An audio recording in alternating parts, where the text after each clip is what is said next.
Hey everyone, here we are for Worthiness Matters, day number 16.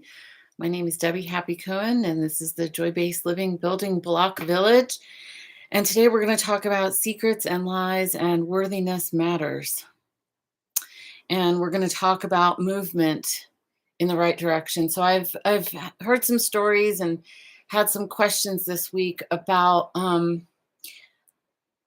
lying and about moving in the right direction. So I want to do a quick review of the four stages of healing from emotional trauma. So you have stuck.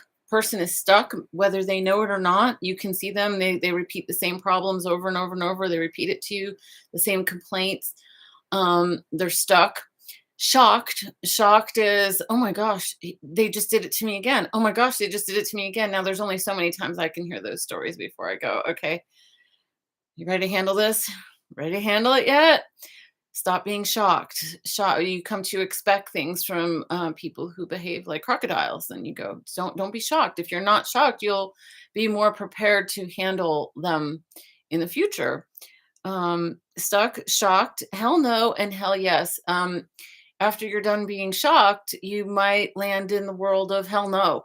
Hell no, I'm never going to put up with that again. And these are the people who love telling stories about how they set boundaries and they set this boundary and they set that boundary. And they love telling stories because it makes them feel strong when they tell a story about how they set a boundary with this person, how they set a boundary with that person.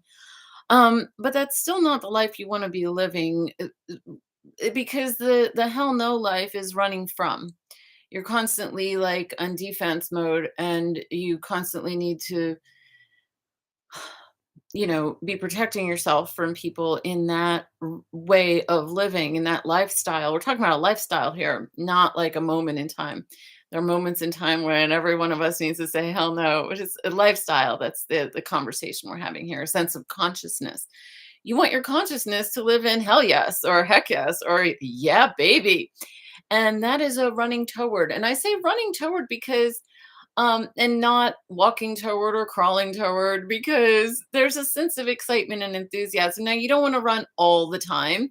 Don't take anything too extreme, but you want to be able to have a sense of well-being enough to where you're like you enjoy running toward, you enjoy moving forward, you enjoy going, we're going to go there. Let's go there. Let's do that. Let's have that conversation. Let's experience that beautiful thing in the world. I'm playing lighting here. Okay, so I'm saying heck yes right now to having light on around here because it's prettier. Movement in the right direction. Worthiness matters. What worthiness means is that you're moving in the right direction. Worthiness means I keep reaching for living in the inspiration of yes. Worthiness means I'm moving in the direction toward greater freedom or greater self-expression. Now, what does this have to do with secrets and lies? I promised you we would talk about secrets and lies.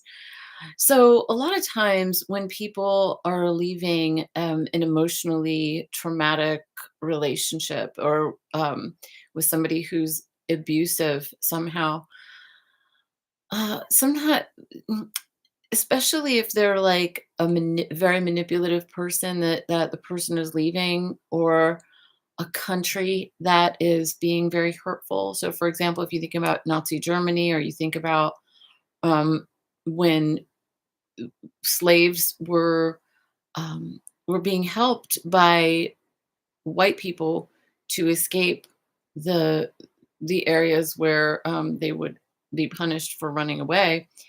Um, One of the things that you want to know about if you've ever had to leave a traumatizing relationship, what was traumatizing about it was that you were left with very little choices about how to survive and how to feel good in that relationship. And that means that you might have had to betray them and or betray yourself. And one of the hardest things is having to, and we're going to clean it up right now, is having to live with yourself and go, oh, I lied to that person or I betrayed that person. I'm going to say something that some of you might disagree with, but I'm going to say, good on you. Do what you need to do. So if you really don't have another choice except for to abandon or betray, then your worthiness matters, and that's how this plays into this conversation. Um,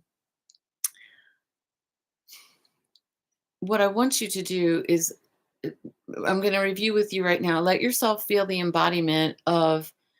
I'm going to tell you the three wounds, the cultural wounds that Maria Martinez talks about, and the three healing fields that heal those wounds. And if you let yourself embody the healing fields, so if you've ever betrayed someone, or you've betrayed yourself, or you've let yourself be betrayed, because those kinds of relationships can be so difficult, you have to at some point let yourself off the hook. You have to be like, I did my best, but not just that you're justifying yourself. You want to like, you want to pull those weeds and plant something different in there, so you don't get new weeds growing and feeling bad about yourself, because what you're going to carry is, you're going to carry guilt or shame with you, and that's what you don't want, because that will interfere with you living in the zone of heck yes. Because sometimes with certain relationships, there's no clean way to end. There's just no clean way to set clear boundaries, because there just isn't.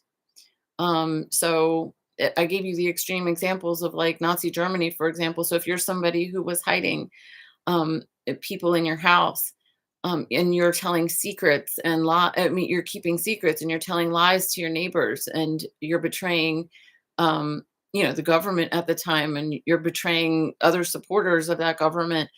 Well, nobody wants to betray, but everybody who is still living with integrity with their hearts wants to do the right thing. So we're talking about doing the right thing.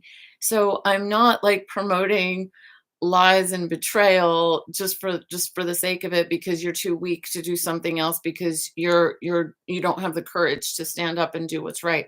I'm talking about when you really don't have another choice, or you don't realize that you have another choice. You really don't see it, and you do those things to help yourself become free. You got to let yourself off the hook at some point. And because we don't live in the kind of religious cultures that we had in the past, to just, go to a priest or a rabbi or somebody and get absolution for your sins or whatever, I want to help you find a release. And this has worked, for me and for others that I've done this with. So I want you to recognize in your own body that the feeling of shame feels hot and humiliating. The feeling of shame is one wound that can really wreak havoc on the immune system if you don't heal it. It creates chemicals in the body, inflammation, and so you want to neutralize that. So I want you to feel shame feels hot and humiliating. Um, Abandonment feels cold. That's the second wound. Abandonment feels cold. Think about a time that you've been abandoned.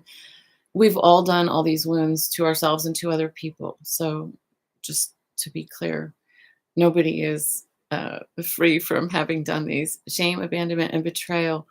Betrayal feels hot and